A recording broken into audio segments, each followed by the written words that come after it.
7 de julho. Começa agora o programa Hora e a Vez da Pequena Empresa. Confira no programa de hoje. O advogado Marcos Tavares Leite comentando um projeto de lei que cria uma nova contribuição para todos os trabalhadores em substituição ao imposto sindical.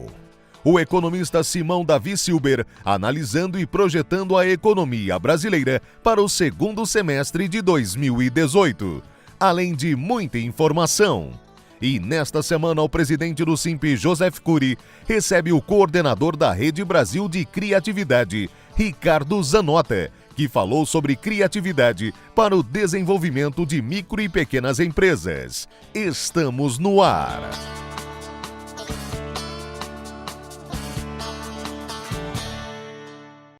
Recentemente, o Supremo Tribunal Federal confirmou a constitucionalidade do dispositivo da reforma trabalhista que acabava com a contribuição sindical de empresas e também dos empregados.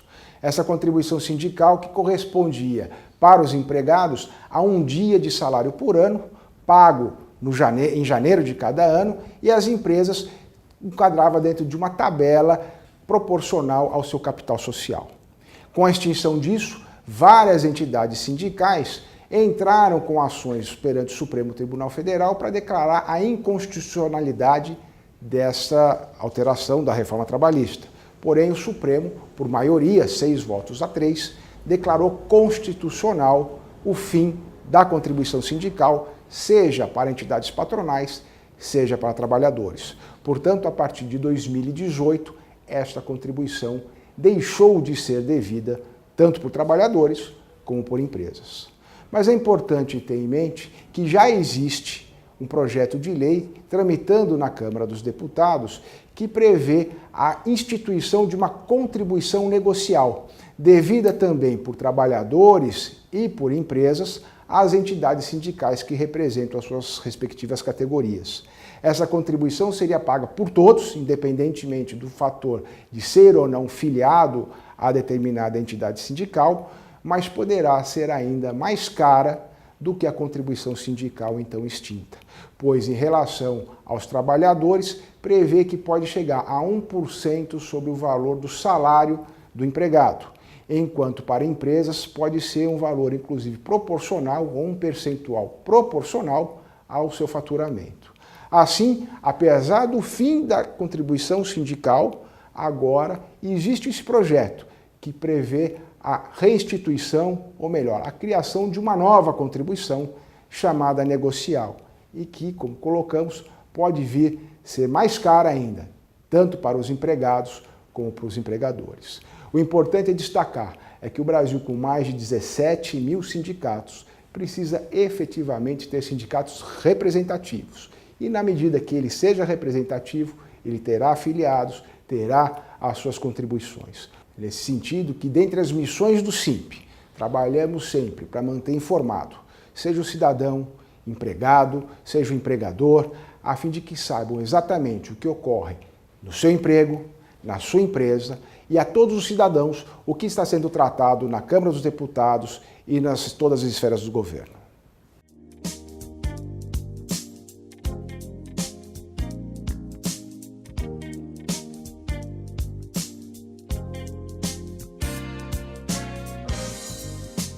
No Brasil, o dinheiro é produzido na Casa da Moeda, onde também ficam outros documentos importantes de ordem federal. A nossa Casa da Moeda está localizada no Rio de Janeiro e foi fundada em 1694. Normalmente, as notas costumam ficar prontas em 9 dias. Antes da conclusão, a grande folha de papel precisa passar por 3 impressoras, que deixam as cédulas marcadas com números, cores e imagens específicos. A partir disso é realizado o corte e cada folha rende 50 notas. Depois de prontas, estas são embaladas e distribuídas para os bancos de todo o país. Essa, você sabia?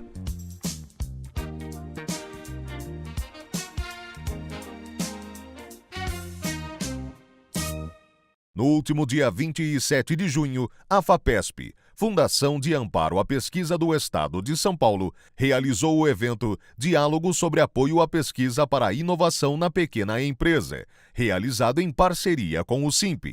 O encontro foi uma oportunidade para que as empresas interessadas em apresentar projetos ao Programa Pesquisa Inovativa em Pequenas Empresas, o PIP, esclarecessem dúvidas. É sempre oportuno lembrar que o PIP é uma grande oportunidade para as pequenas empresas estabelecidas em São Paulo. Pequenas empresas significa empresas de até 250 empregados, que tem um desafio de pesquisa, e se esse desafio de pesquisa for resolvido, isto vai significar uma inovação para a empresa, um produto melhorado, um processo melhorado, um novo produto, um novo processo, uma inovação tecnológica que vai resultar em benefícios econômicos para a empresa.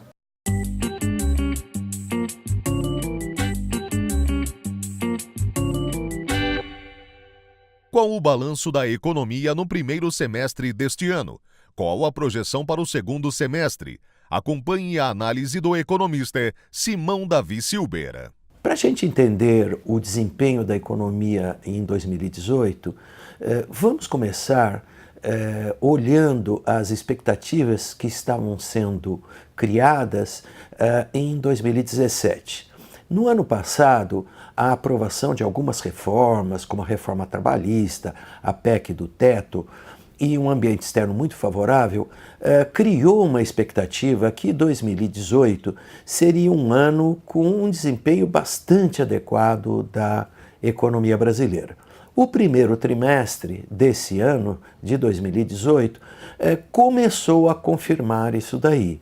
Mas, quando a gente chegou mais para o final do semestre, duas turbulências de grande porte ocorreram aqui no Brasil. Uma greve dos caminhoneiros, que parou a economia do país durante 11 dias e ainda tem sequelas até os dias de hoje, né? E uma turbulência com relação ao mercado cambial. Hoje o mercado financeiro começou a ficar com incertezas com relação ao futuro, porque nenhum candidato a presidente estava se comprometendo com políticas sólidas, e isso, a meu ver, compromete o desempenho do segundo semestre. Um número vale a pena a gente citar, que já mudou de uma maneira muito radical. Até o mês de maio, as projeções que nós tínhamos do desempenho da economia brasileira eram de um desempenho próximo a 3%. Já caiu para 1,5% em função das turbulências, particularmente em função da greve que desarticulou a produção, o transporte, e todas as consequências ainda não ocorreram.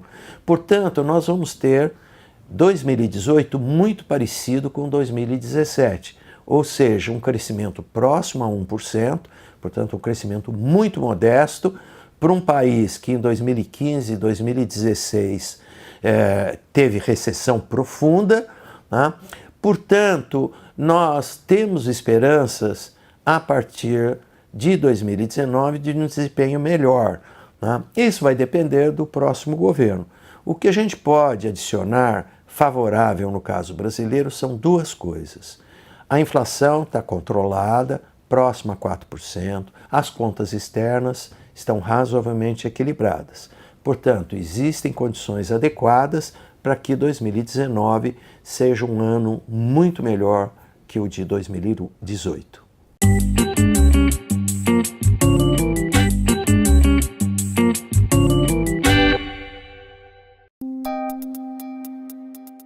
Entrevista da semana.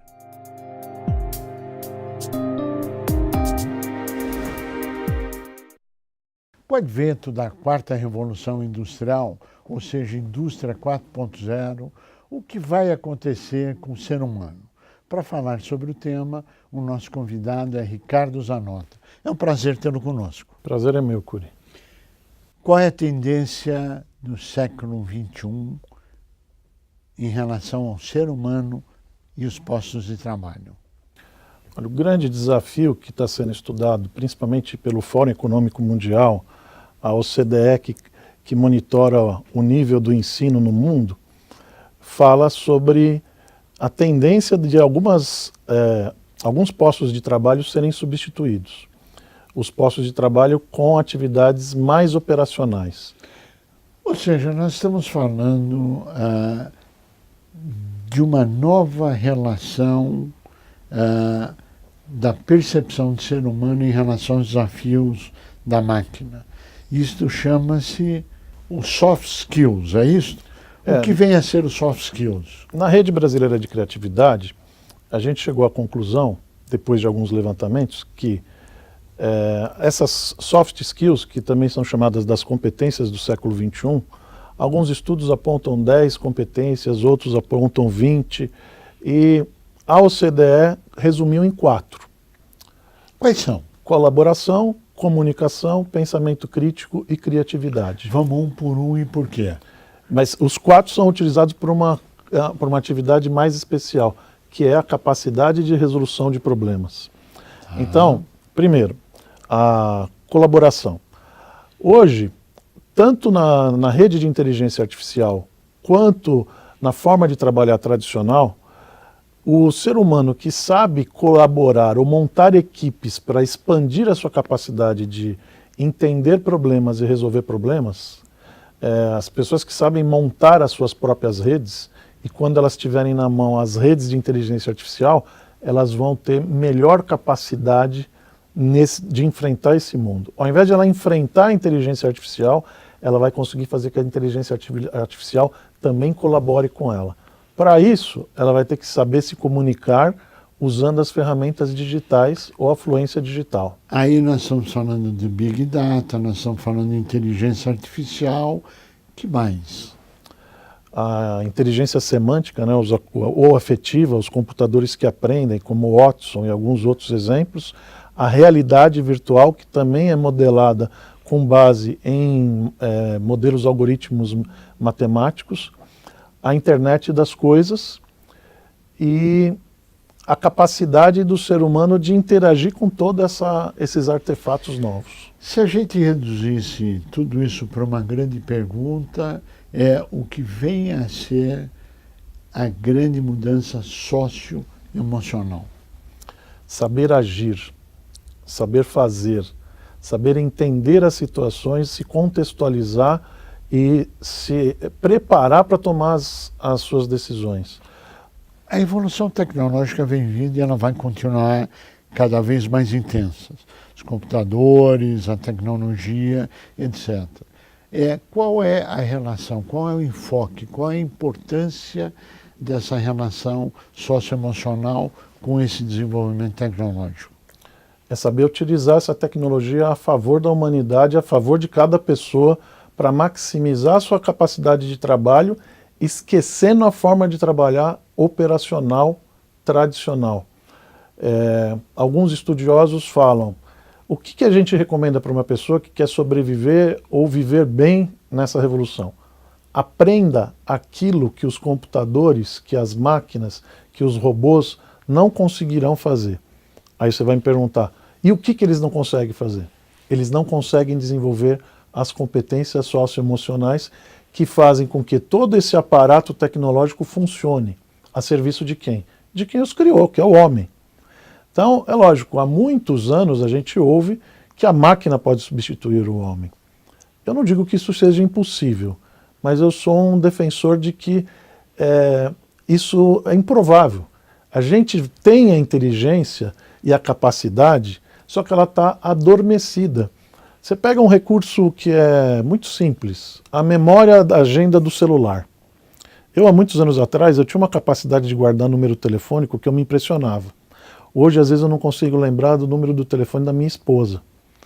Por quê? Porque você se acostuma com aquele botãozinho. A dependência da máquina. Então, mas qual que é? A máquina está te dando uma conveniência de inteligência artificial, que é simples, mas ela está te dando uma conveniência que desocupa uma parte do teu cérebro para você não precisar mais lembrar de números de telefone, sim, mas que você precisa treinar essa sua capacidade para desenvolver, por exemplo, melhor a sua criatividade para desenvolver novos negócios, tomar decisões melhores para a sua empresa, para a sua profissão e etc. É isso que é a diferença entre o que é operacional e o que é socioemocional.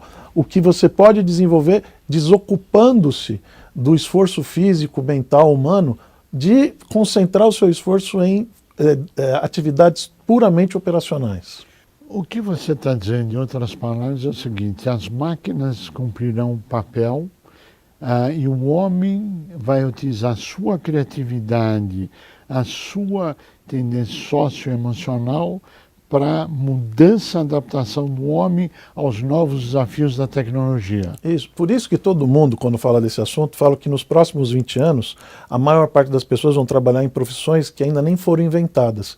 Porque é esse ser humano, liberto da carga operacional do trabalho e voltado para potencializar a sua capacidade socioemocional, colaborando em rede, usando a comunicação digital, pensamento crítico e criatividade, ele vai criar formas inusitadas de lidar com o mundo do trabalho que realmente ainda não foram inventadas.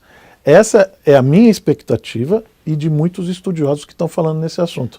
Às vezes fica parecendo uma falácia, né? Poxa, mas como é que daqui 20 anos a maior parte das pessoas vão trabalhar? Isso daí é uma futurologia que... Em profissões que não existem, é isso? Exatamente. Então fica parecendo uma coisa muito distante. Mas é real. É real porque o efeito que isso vai causar nas relações humanas e profissionais, ele já está sendo percebido. Tem vários estudos, não só da Organização Mundial do Trabalho, como da OCDE, como do Fórum Econômico Mundial, mas eu não gosto muito de citar os números, porque tem muito número diferente e eu ainda não estou confortável para usar o meu. E tem muita chutologia também no meio. Mas que é verdade que a humanidade vai sentir essa evolução. Claro. Você pega uma empresa que nem a GE, né? Foi inventada lá pelo Thomas Edison. Evoluiu, e agora o ano passado ela desenvolveu uma metodologia que ela trabalha numa plataforma como se ela fosse uma startup, e que a avaliação está nos erros das pessoas, que as pessoas divulguem os seus erros na sua plataforma e que os outros funcionários digam o que eles recomendam para que aquele erro não aconteça mais, porque a gente foi treinado, educado para trabalhar, para esconder os nossos erros. Eu não posso errar, senão meu chefe vai me mandar embora, senão meu desempenho não será bem avaliado. Não é que você é incentivado a errar, é que um dos preceitos da criatividade é que você não consegue ser criativo se você não erra. Claro. Ou se você tiver medo de errar. Claro. Você nunca vai se arriscar ao novo, ao inusitado, e aí você pega uma empresa do tamanho da GE, com 300 mil funcionários, que sai da sede dela, lá no interior dos Estados Unidos, muda a sede para ficar do lado do MIT, para poder ficar perto da inovação e do desenvolvimento tecnológico de ponta. E muda o core business de uma empresa de energia, de iluminação, de saúde, até mercado financeiro eles atuavam. E agora eles são uma empresa de internet das coisas. Eles criaram uma plataforma de sistema operacional para administrar, gerenciar qualquer tipo de produto. Isso é certeza de que realmente as coisas vão mudar e vão mudar muito nos anos vindouros. Nós estamos falando que o ápice disso será por volta de 2030. É isso? Que vai ficar, a partir de 2020, sim, as duas últimas reuniões do Fórum Econômico Mundial falam que isso já será perceptível no mundo do trabalho, mas não de forma significativa em números, né? A partir de 2030, então, a ideia é, nós temos 12 anos de preparação para uma mudança significativamente do ponto de vista quantitativo a partir de 2030. Extremamente profunda. Sim. Todo esse cenário põe no centro da discussão de volta o ser humano, porque durante um período era a substituição do ser humano, tira o ser humano, substitui o ser humano.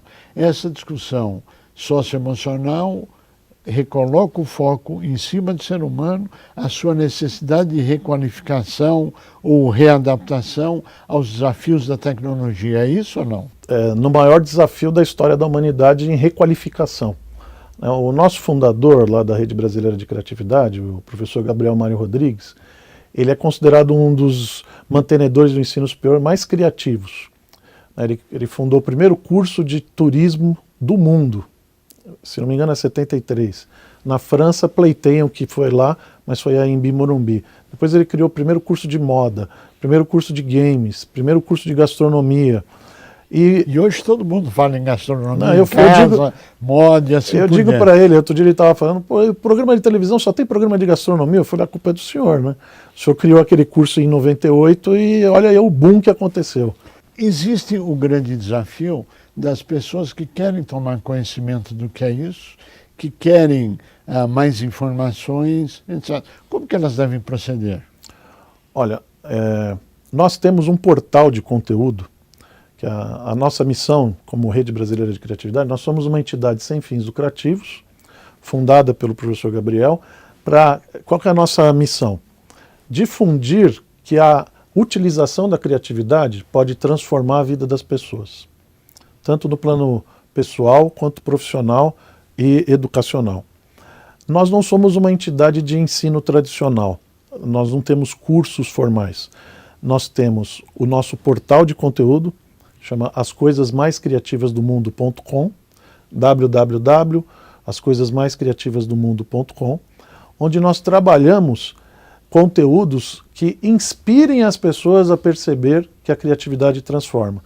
Então nós trabalhamos com exemplos de criatividade aplicada a casos de vida real e que essa criatividade aplicada gerou a transformação. E a gente consegue demonstrar que ali, em um caso ou outro, olha como o pensamento crítico foi usado aqui, olha como a colaboração foi usada, olha a capacidade de comunicação, como tudo isso desencadeou num processo que aumentou a capacidade criativa e fez o que o mundo quer, que o ser humano resolva problemas cada vez mais complexos com maior rapidez e facilidade.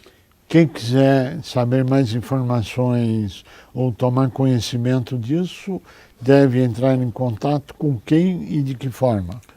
Olha, nós temos um site específico para as trilhas de aprendizagem, www.criativosinovadores.com.br.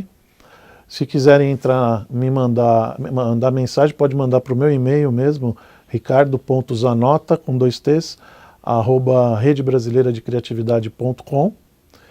E o telefone da Rede Brasileira de Criatividade é DDD 11 São Paulo 3847-3552. Ricardo Zanota, nós agradecemos a sua participação, ao esclarecimento dos desafios do futuro, mas que começam agora, e a oportunidade para quem quiser saber mais a respeito. A você que esteve conosco, o nosso mais profundo agradecimento, com a certeza que estaremos juntos na semana que vem. Até lá!